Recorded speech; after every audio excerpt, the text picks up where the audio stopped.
అమ్మా, మన పులిబిందుల ఆడబిడ్డలు ఇద్దరు మీ ముందు ఉంటున్నారు. అమ్మా, అన్న, ఈ బిడ్డలని ఇద్దరిని మీరు ఆశీర్వదించాలని నేను మిమ్మల్ని అందరినీ కోరుకుంటున్నాను. బిడ్డలు 5 ఏళ్ళుగా పడుతున్న కష్టము ప్రతి ఒక్కరికి తెలుసు, మళ్ళీ మళ్ళీ చెప్పాల్సిన అవసరం లేదు. మన తెలుగు సాంప్రదాయము, ఆడబిడ్డలు పుట్టింటికి వస్తే ఏం చేస్తామమ్మా? చీర సారే పెట్టి పంపిస్తాము, అవునా? పంపిస్తాము కదా, చీర సారా పెట్టి. మీ ఆడబిడ్డలు పుట్టింటికి వచ్చి చీర సారా అడగడం లేదమ్మా.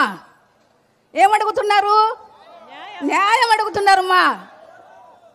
న్యాయం చేసేదానికి మీ అందరికీ ఇప్పుడు టైం వచ్చిందమ్మా. అమ్మా, మనం అందరము ఒక్కొక్కరము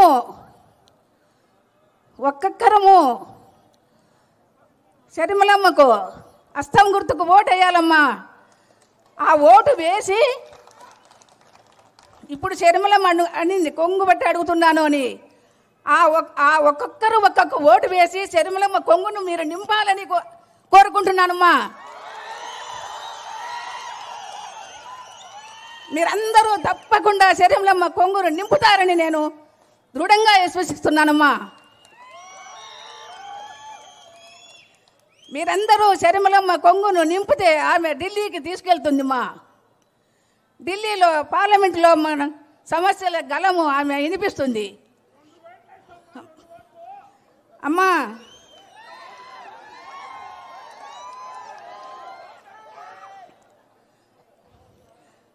మన సమస్యలన్నీ శర్మిలమ్మ ఎక్కడున్నా కూడా నిరంతరము దానిని మనసులో పెట్టుకొని తను సమస్యను తీర్చేదానికే మన ముందుకొచ్చింది.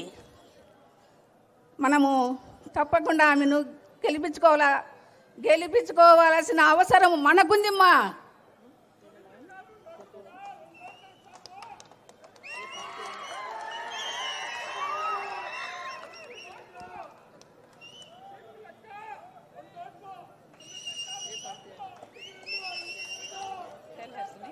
అమ్మా,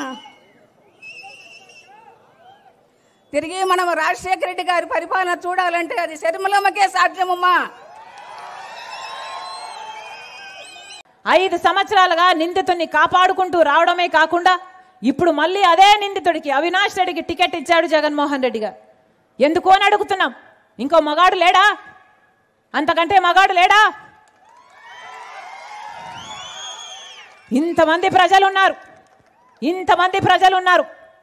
ఒక నిందితుడికి మరి ఎందుకు టికెట్ ఇచ్చారు జగన్మోహన్ రెడ్డి గారు? ఇంతవరకు సమాధానం చెప్పలేదు. ఎందుకని? జగన్మోహన్ రెడ్డి గారు సమాధానం చెప్పాల్సిన అవసరాలు, సమాధానం చెప్పాల్సిన ప్రశ్నలు ఎన్నో ఉన్నాయి. ఇంటర్వ్యూలో కూర్చొని జగన్మోహన్ రెడ్డి గారు అంటాడు, జగన్మోహన్ రెడ్డి గారు నమ్ముతున్నారట అవినాష్ నిర్దోషి అని, కాబట్టి ఆయనకు సపోర్టు చేస్తున్నారట. ఎందుకు నమ్ముతున్నారు అని అడుగుతున్నాం. గుడ్డిగా నమ్మాల్సిన అవసరం ఏముంది అని అడుగుతున్నాం. ఈరోజు జగన్మోహన్ రెడ్డి గారి కన్విన్స్ అయితే ఇంకా మొత్తం ప్రపంచమంతా కన్విన్స్ అయిపోవాలా? జగన్మోహన్ రెడ్డి గారు ఏమైనా లానా? జగన్మోహన్ రెడ్డి గారు ఏమైనా కాన్స్టిట్యూషనా? అసలు కన్విన్స్ అవ్వాల్సింది ఎవరు? ప్రజలు కాదా? సిబిఐ కాదా? జడ్జిలు కాదా? జగన్మోహన్ రెడ్డి గారు కన్విన్స్ అయ్యారట, ఆయనకు చెప్పుకున్నారట, ఈయన కన్విన్స్ అయ్యారట. మరి ఆ చెప్పుకోవడం ఏదో సిబిఐకి చెప్పుకోవచ్చు కదా, సిబిఐని కూడా కన్విన్స్ చేయొచ్చు కదా, జడ్జిలను కూడా కన్విన్స్ చేయొచ్చు కదా. తప్పించుకొని తిరగడం ఎందుకు? బెయిల్ మీద తిరగడం ఎందుకు? సాక్ష్యాలు, ఆధారాలు, మీ ఫోన్లు, మీ గట్రాలు సబ్మిట్ చేయొచ్చు కదా.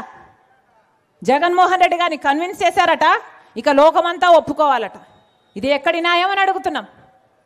నేను రాజశేఖర రెడ్డి బిడ్డనన్నా, పులి కడుపున పులే పుడుతుంది,